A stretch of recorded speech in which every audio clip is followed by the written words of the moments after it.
Okay, let's start the chapter.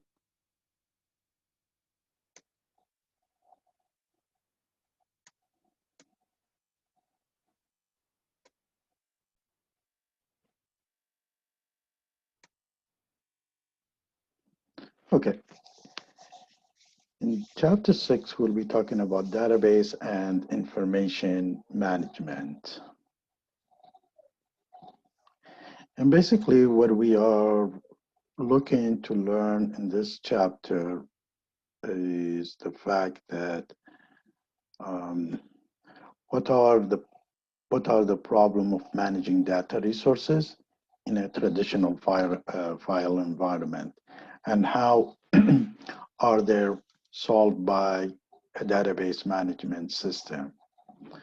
What are the major capabilities of database management system, the DBMS, and why is relational database management or RDBMS so powerful? What are some important principles of database design?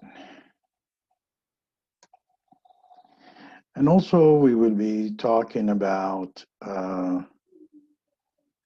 what are the principal tools and technology for accessing information from database to improve the business performance and decision making. Why are information policy, data administration, and data quality assurance essential for managing a firm's database? Now, let's start from the scratch, and some of you probably just in the refreshing situation. A file organization terms and concept, we will be talking about them. So we have something called bit, byte, field, record, and files here. And a bit, it's made of the smallest unit of data, which is a binary, is a 0, 1, or 1. And then you have what you call byte, is a group of bits that represent a single character. Sorry. A field is a group of words or a computer number like 786.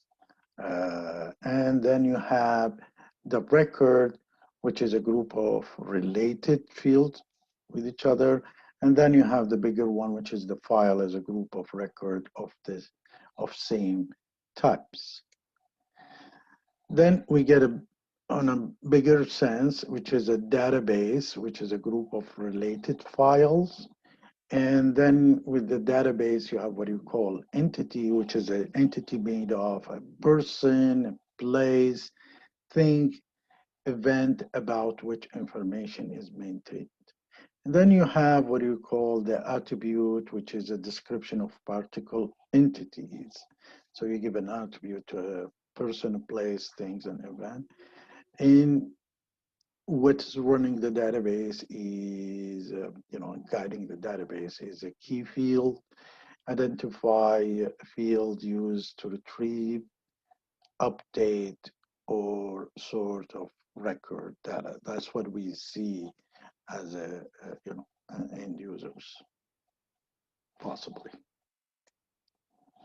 So if we look at the data overall and data hierarchy, we can start from the bottom things. It is a computer system organized data in hierarchies that start with a bit, which represent either 0 and 1, and bits can be grouped to form a byte and to represent a character and a number or a symbol. And then you have bytes can be grouped together to form a field. A related field can be grouped to form a record. Related record can be collected to form a file, and related files can be organized into database. So if we look at it here, let's say this is a student database. In the student database, you start from, to understand how the data works, you start from the beginning, from the bottoms. And it's a bit, which is a 0, 1, or something like that. And then You have what you call ASCII, which is a collections of bits, which is called byte. And then you have what you call collection of bytes. It becomes a field, which is a field, could be a course field, it could be a student. These are the fields or the grade. And then you have collection of these fields becomes a record. And you see here that the student with ID number so-and-so, course in information system, date, and what he got. And then these records together will generate a file, and which is having a different student ID number and different in the same course, or it could be a different course, but it's in the same course. And then you have the grades there. But overall, these are the files which is driven from the database, which is could be the course file, personal file, and financial file, or any other files that is connected to the student records. Now, what's the problem with a traditional file environment? You know that you heard of data redundancies and data inconsistencies. This is one of the problem with the traditional files. You keep, when you start copying the same file somewhere else, that's a kind of a data redundancies. Or if you adjust one file and it was one file and you made it two files and somewhere the name is different or there is missing thing, that's inconsistency. A program data dependencies. So without a program, data cannot be extracted. Lack of flexibilities there. Poor security can be cracked easily. And lack of data sharing and availability because you have different departments that they need to share certain data together to operate. So if we look at it in the traditional, the use of the traditional approach of the data, the file processing encourage each functional area in the corporation to develop a specialized application. So if you have, a master file, a data element, everything, but because you have your own application, and you separate, you take a copy of that data and you start processing without sharing it with the master data. So we will end up having, for example, the accounting and financial have a different derivative files. And on other hand, you have the human resource have a different derivative file, and the sales and marketing can be different. They are not integrated with each other. They're not sharing the same data with each other. So that might cause inconsistency and redundancy and will create, take a big space of your database or your storage. The other thing, which is we said the data redundancies, which is the present of duplicate data in the multiple files so that the same data are stored in a more than one place or location. We have a tendency to do that on an individual level. And then you have the data inconsistencies. The same attribute may have a different value.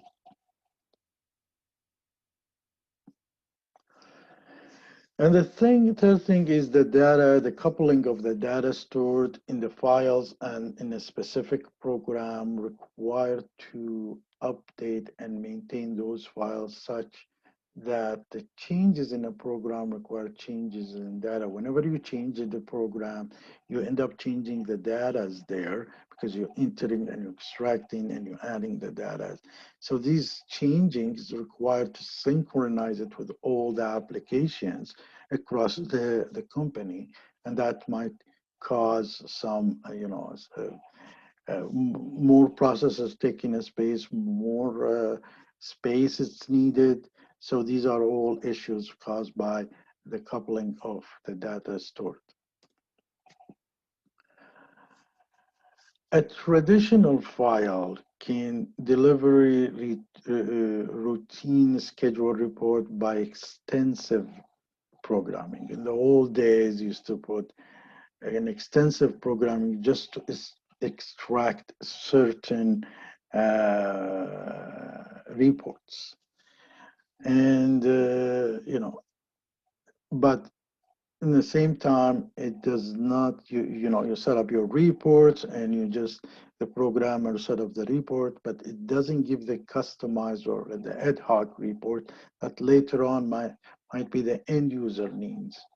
Or also the respond of suddenly you need to look for certain report and it's not there on time for you, and you need a programmer comes in and develops certain program to get this developer approach. So it could be not in a timely fashion done. The other side also, the poor security management may have the knowledge of who is accessing. They don't know who is accessing these data or making changes in the organization's data.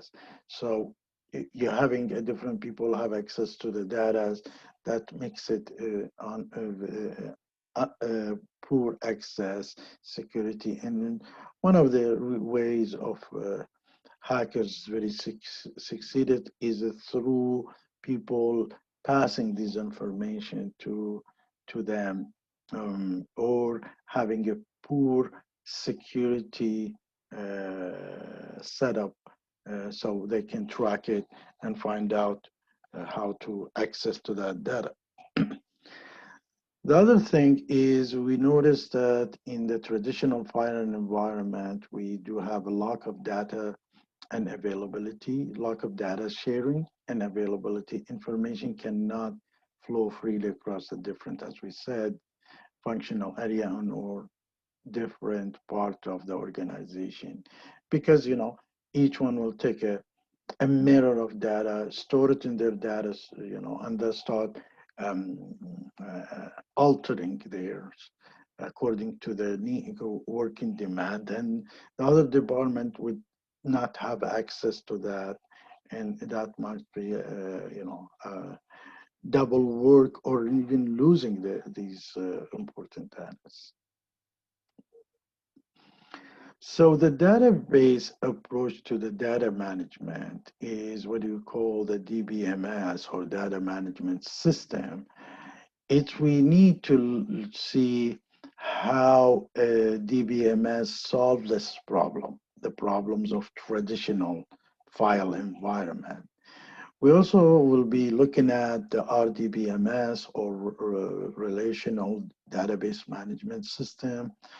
We're going to see how the operations of RDBMS happening, and how the hierarchies and the network of DBMS is working, and there is an objective-oriented DBMS systems also. We'll be talking about each one of them separately. But overall, you have one database. And let's take a look at a human resources database. And it's basically, you have two departments or two people looking at this and from a different angle. And here, they are looking at the same person with the same SIN number, but this person is looking at the healthcare benefit. So what is the database system, what it does, will be going to the database and extract the requirement, which is the name, the SIN, and the healthcare. It could be for the individual or it could be for a group. On the other hand, the person in charge from the accounting department, could be the payroll in the accounting or the HR, is also looking at the same name and the same assignment, but he's looking to see the gross pay and payroll, because net pay, because he's looking to maybe paying the person. So this will be going through the DBMS, or data management system, and the data management system will be extracting according to the payroll department. So here we see the benefit view is looking at the name, the SIN number, and the healthcare, which is the SIN number, the name, and the healthcare, bottom here. And here the payroll is looking at the name, the SIN number, and the gross pay and the net pays. And each one will be from one database extracting what they're looking for.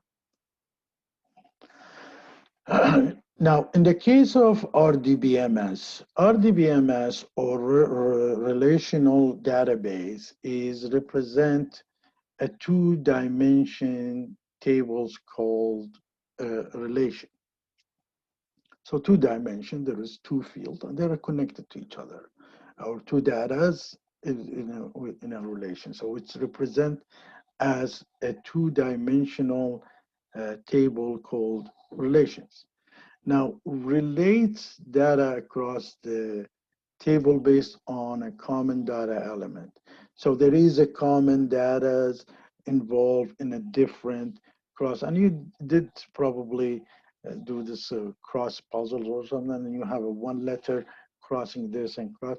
So let's look at this. The one in the middle is the one is kind of what do you call the relates data across the table of a that's what you call a common data, for example.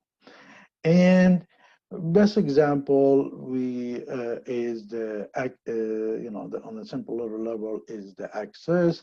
You have the DB2, you have the RDBMS of Oracle, and SQL and MySQL of Microsoft. Now, to look more at the how this looks for you, the relational database organized data. For example, here you always have what you call the key field or the primary key. And in the supplier, when we're looking at it here, what we see, these are probably we set up it as a key field or the primary keys. And there is the number of the suppliers. And once we've entered these, we will have the rest of the field or attribute is showing for us. So these are the things that, you end up, when you're entering the suppliers numbers, which is the key field or the primary key, then you get the supplier's name, the supplier's address, street, which cities, and which province, and all these. And all these is called record or rows record tabulated.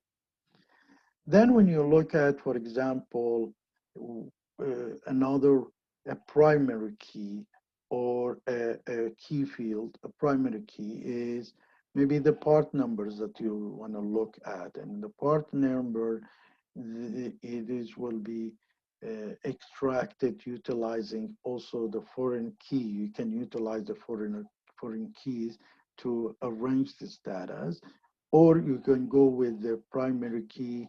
So with entering the part numbers, it will tell you the part name, the unit price, and the supplier number. So when you want to find who is your supplier for this part, first you enter the part number. So it probably it will give you 137 door latch, $22 per unit, and this is the supplier number. So also you can enter the supplier number here, and then you get, this is the people who is involved. Now you can migrate these together, you integrate these together, but this is how it's done as a two-dimensional. So operation of a relationship DBMS is there is what you call a select, and then you have a join, and you have a project. And a select is to create the subset of two rows that meet a specific criteria. In the join is combine the relational tables to provide the user with information. And then you have what you call the project is enable users to create a new table continually only relevant information. So what does that mean? It means if you look at here, you have something called the select, and then you have the joint, and you have the driven from these two. So in the select, you enter probably, you need to, here is set up as, it's a three basic operation actually for DBMS or DBMS. And then you have, like, for example, you select the part number. You have a certain part number, you're looking at it, and then what gives you the information of that part number. And then you probably, you have what you call a joint by a supplier number. So these are the, this is where you do the selection. And once you click the selection, say you're selecting this part number, it will also give you the list of the suppliers information. And from the select part number and join by suppliers, you can drive a project, which is if you want to look at a part number and who is the supplier for it, for example, you can drive that from it. So that's it is a combination of the part and the supplier in this case, or a combination of select and join in this case, will give you some kind of a project. And you can do that combination, because what happened in here, you have all these fields in the join part. It can be added here, any field of these beside the key, the key field. And also any part of this can be added here, and which is what you call a project home. So the definition is basically it is the select, join, and a project operation enabled from two different tables to be combined and only select the attribute to display. So you have two things, is you can combine them, and out of that you take out a new table that you are seeking, example. Now, there is what you call no relationship or no relation database and database in the cloud. And that's a different logical approach for it. And it's called NoSQL, use a more flexible data model and are designed for managing a larger data set. Many different kinds, including there is what you call Oracle NoSQLs and Amazon SimpleDB. So it's basically extracting certain data with a certain attribute there and putting them together without any relational. And it could be done through a private cloud, consolidated different servers, storage, operating, and database on a shared hardware and software architecture, which is probably end of this chapter. I'll show you how it looks like.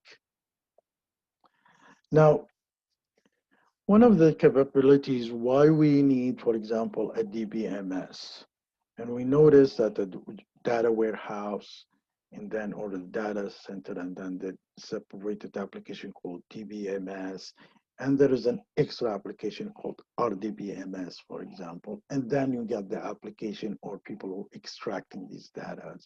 So why do we need the DBMS to get access to database? Is because the data definition language in the DBMS, what we do, we specify structure of the database. And we have a data dictionaries, which is a stored definition of data elements and their characteristic.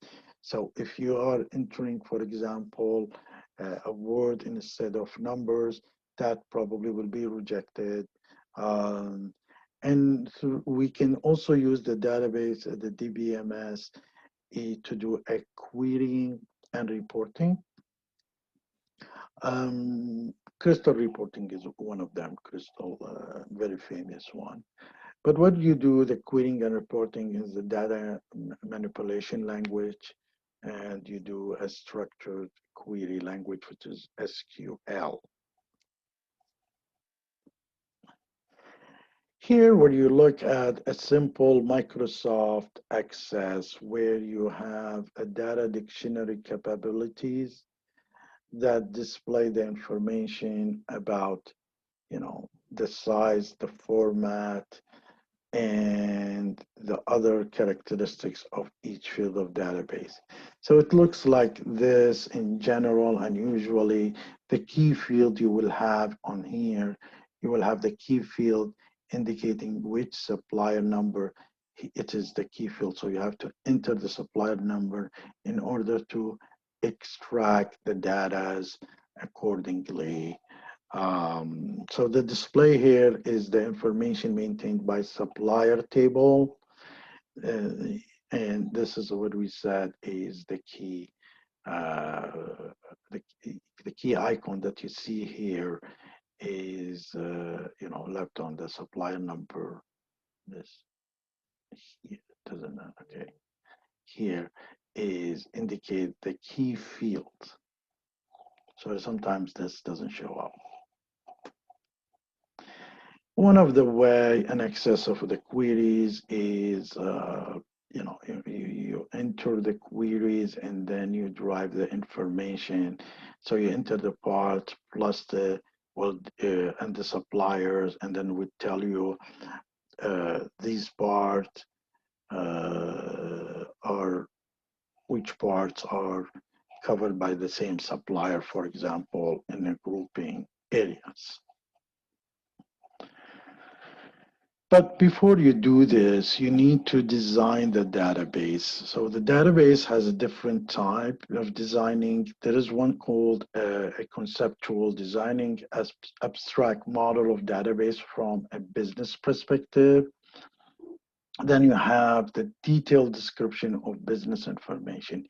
See, when you're implementing any application or a database application, they have a standard, report that they will give it to you. And then this is what we call a conceptual design for the business in general. And then there is certain physical design, which is your ASMO report with a different setup, which is a detailed description of the business information needs. And then you have what you call the entity relationship diagram, which is a methodology for documenting the database, illustrating the relationship between different database entities. Um, and then you have the normalization, which is we will be talking probably in 2 slides down the road about the process of creating a small, stable data structure from a complex group of data. And that's probably you do that because you have you don't want to have an access to the whole data and slowing down the data, mining and all these things. You just, you need to have access to a certain fields of data, and you can do that through normalization also. In the unnormalized relation for order, so you have all these space data are stored in the data house.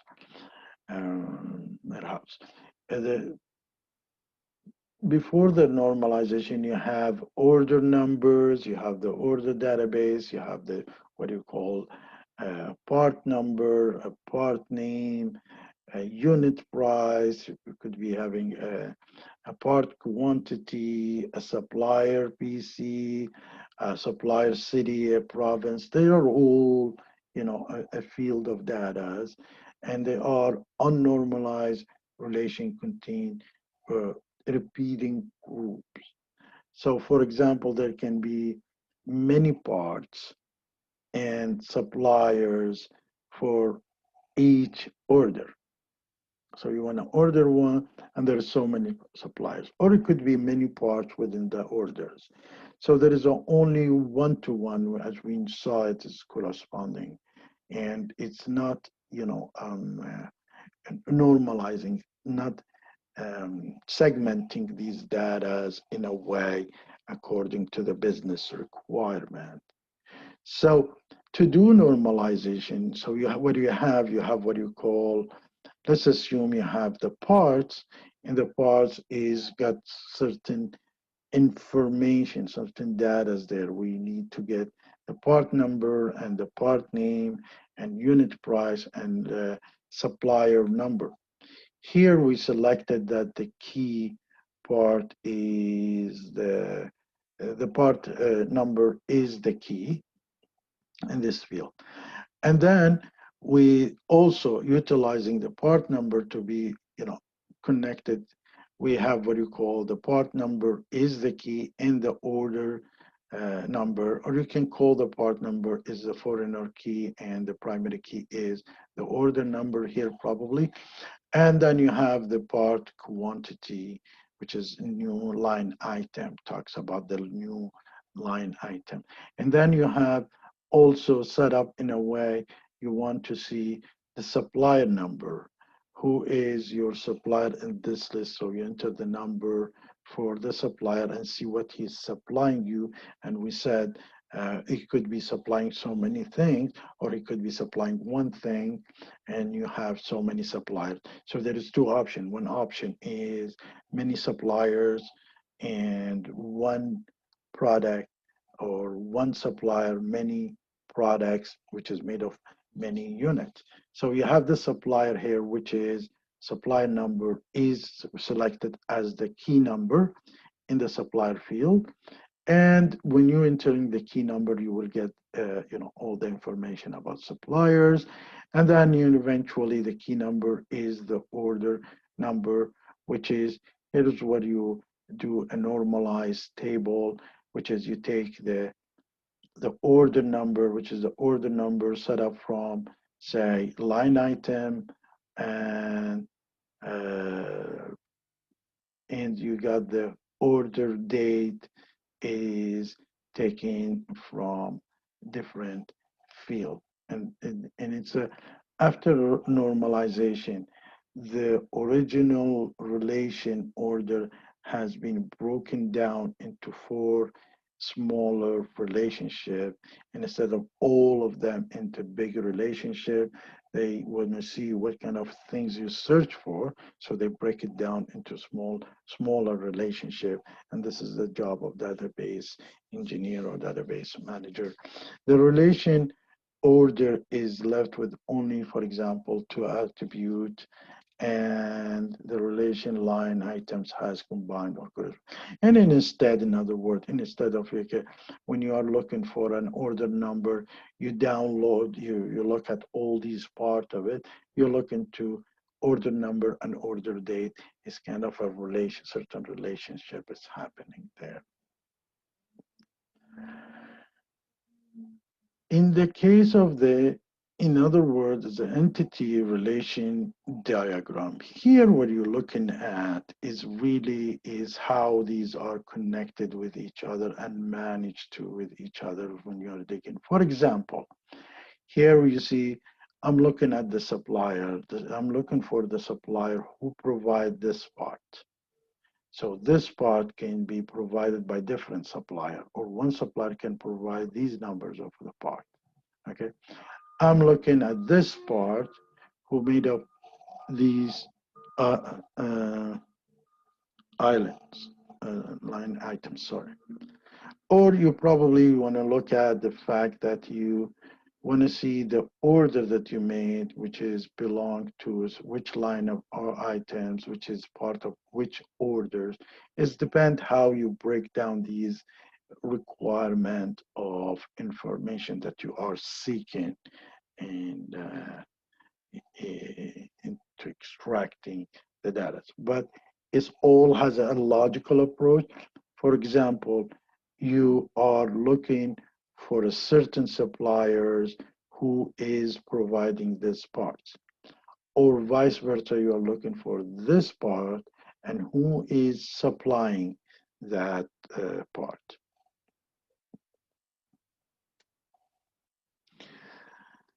Overall, On the top of it, there is something called BI, or business intelligent infrastructures, which is what you have is coming from, driven from the data warehouse that you have. And what's a data warehouse? It stores current and historical data from many core operational transaction systems.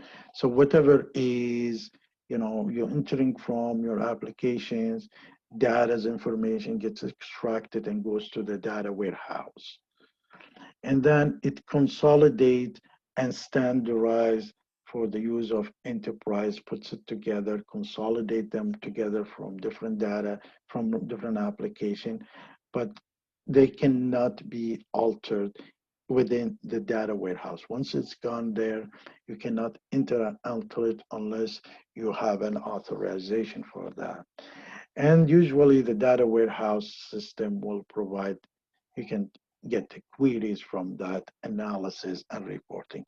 This is the basic, the BI driven from the data warehouse. There's more application you can add on there where you can drive more information from the data warehouse.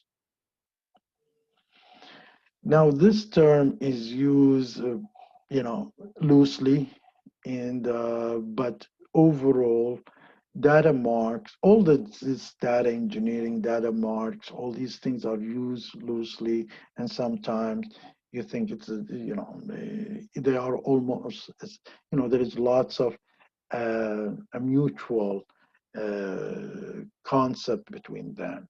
So what you have, what you call the data marks, and it's in the data marts is basically a subset of data warehouse. The other way of you talking about it is data mirroring, partially data mirroring also. Not a full data mirroring, that is partially. So the data mart is a subset of data warehouse where you extract certain data and you look at them. You're not looking the whole data. And it's summarized or highly focused portion of a firm data or used by a specific population for users. So you are in the payroll, you're not supposed to, for example, to look at information about the sales or something. So they will be putting it in a data mart, for example, and or you don't have access to lots of queries, certain queries, they will put it away in your data mart. And it's typically focused on a single subject, as I said, or a line of businesses. There's something else which is on the third party and is an open resource or source, is called Hadoop. And Hadoop is designed to handle big data. There is application being developed like a Snowflake is also is designed to handle a big data. An open source software from framework managed enables the distribute parallel processing of a huge amount of data across the inexpensive computer. So it's an extra software you put it there between the data warehouse and whatever is the tools that you're trying to extract, and it helps you to extract this data. And there is something called what do you call the in-memory computing designed to handle the big data in the analytical forms. As we said, these are loosely used terms now. Now it's getting more sharpened, but in the old days, it's kind of terminology that they use. The components of a data warehouse. What's a data warehouse is made of? The data warehouses depend on things that you are utilizing, which is the operational data. You have the historical data. You have the machine data, which is there is new things coming in, the machine learning data. And then you have what you call the web data, which is extracted from, the web, or you have all these other outsiders collect through the web and you extract it. And then you have the audio and the videos and the external data. As we talked about it, the Hadoop is located in clusters. It's here, as you notice. If you notice, the Hadoop clusters is here, which is, it is here with the data warehouse, and basically these data is collected from somewhere and becomes part of the data warehouse and could be extracted directly like the operation data. And here where you have two type, we have the casual users who sometimes looking for a certain queries, certain reports, and they are looking at dashboard, the performance of the, and then you can do it whether you want to get it from the data warehouse, but preferably you have the two option, which is data mart, a separate setup for them, and then you have the power users, which is they might have a queries, a report, OLAPs, and data mining. These are maybe they are digging more information. These usually are under access of the C levels, CEOs, CFOs, and all these people. So a contemporary business intelligent infrastructure features capabilities and tools to manage and analyze a large quantities and a different types of data from a multiple sources. And we said it could be a videos, or audios, or writing, email.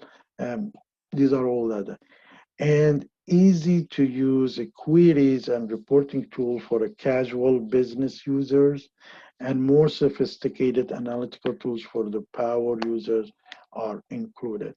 And now the power users also could be the database managers who set up certain reporting that it's not available. These are could be the power users.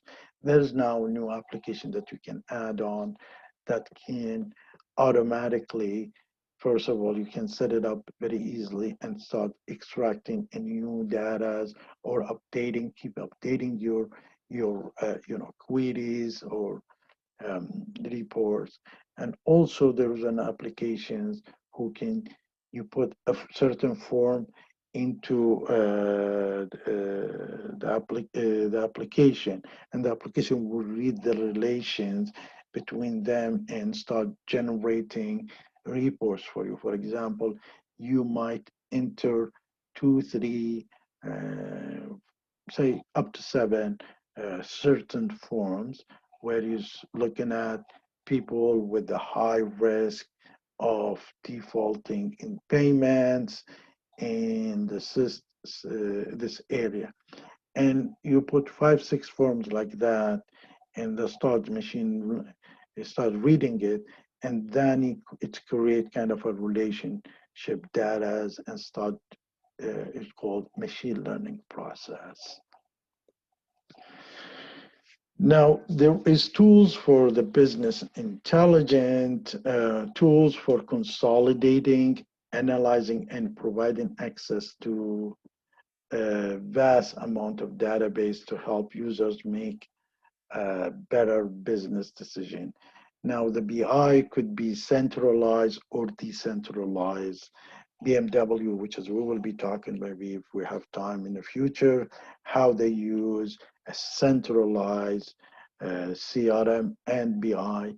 And on the other hand, you find Ford, they do use it decentralized, and they are for a different reason.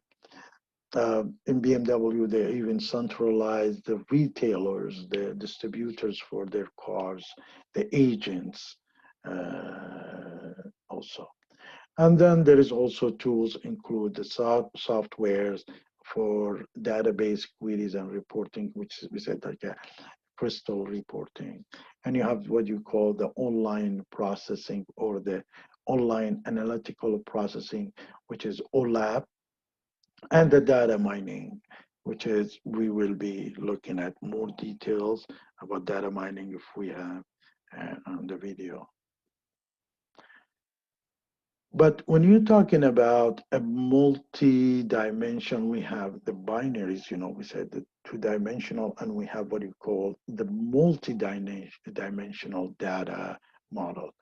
If you're looking at here, when you're looking at the project actual, and they are, you want to see the product is needed and where's the region. And if you flip this, you would see the same thing utilizing a different fields like nuts, bolts, washers, screwers, whether for the projected or for the actual. And if you look at for the region and you want to find out in this region, east, west, or period, whether it is what's actual or what's the projected. So the view shows the versus region. If you rotate the cube 90 degrees like this, um, um, the phase that will show is product versus the actual and the projected sales. Now, if you rotate the cup 90 degrees again, then you will see the region versus region versus the actual and projected sales, other views of possible. So there is here you have the multi-dimensional data model is done. One is probably a product versus the actual and projected sales, and another one is kind of a region versus the actual and projected sales. In the data mining, there is a tool to analyzing the large pool of data. That's what you call the data mining. And it's find a hidden pattern, infer rules for the predictor. It looks for association, sequence, classification, clustering, and forecasting. And a broad example of benchmarking in the early days, we found out, while somebody, a young man goes to, in Denmark and Netherlands, goes to on a weekend, buys a beer, he end up buys the diapers. And it is, we found kind of, an association between them. It's a way of setting up the association. You might use the sequences type. You need probably can do a classification type, and it's a clustering as group or age or whatever. And it's all you do it for analysis or for the forecasting also. It's such a big, loose and it's depend on the database manager or database engineers how he's looking for a relation, not looking for a reality. So if a relation exists between two things, that's fine. Now, when you have a text mining, you notice sometimes you send an email twice or three times talking about certain color TV, you get an ad on a TV. That's what you call a text mining. And to extract the key element from a large unstructured data set, like the emails that you stored it. And then when you have the sentiment analysis, which is mine the text comment in the email message, whether in the blog or the social media conversation or survey to detect the favorable and unfavorable opinion about certain subject. The other thing that some of us, especially the people who is SEs, work in the field of search engine optimization, SEOs, they do lots of web mining, utilizing, for example, the Google and others, or they have their own web mining. And as a web mining is the discovery and analysis of useful patterns and information from the World Wide Web.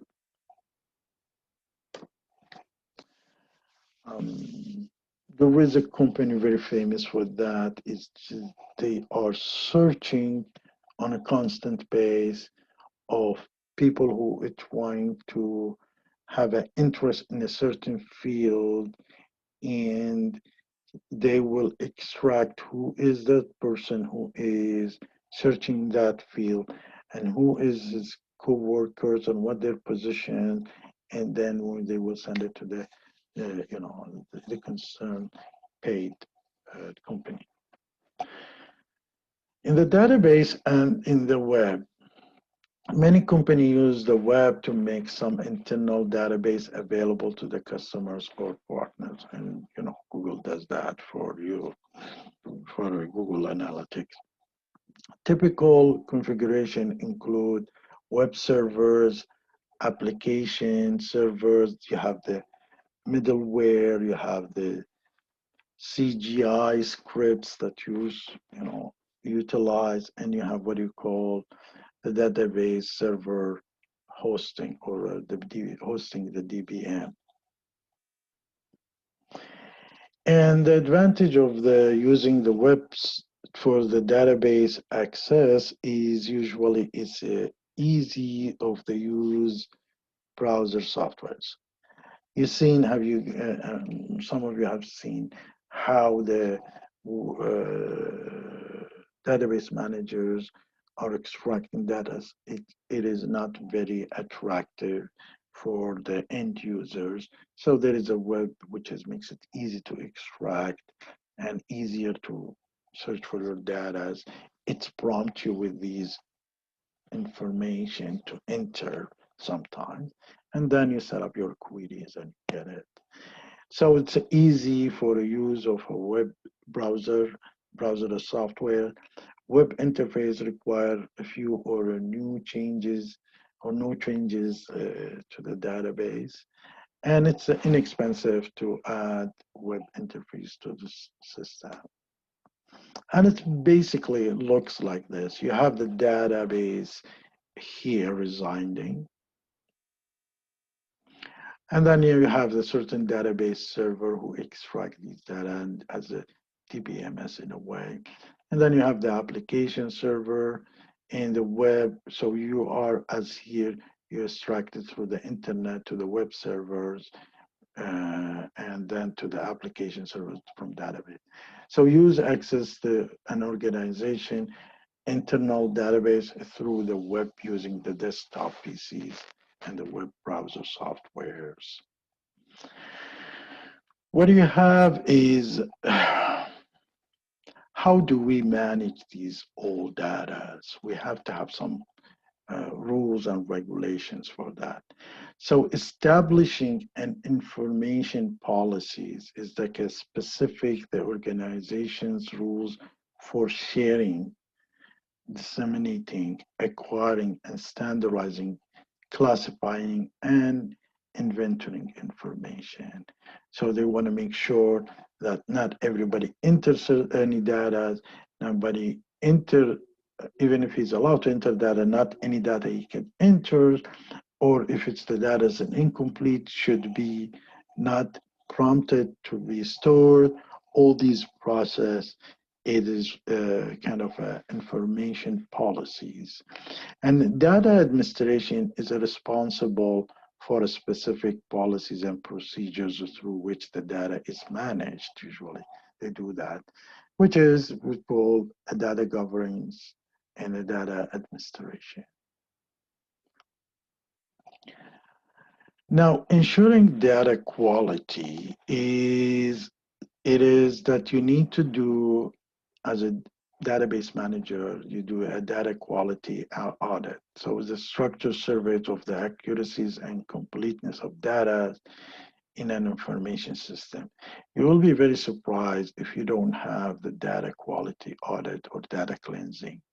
We had a case where these people have implemented Oracle for their flour mills. And they were not able to extract certain, to get certain queries.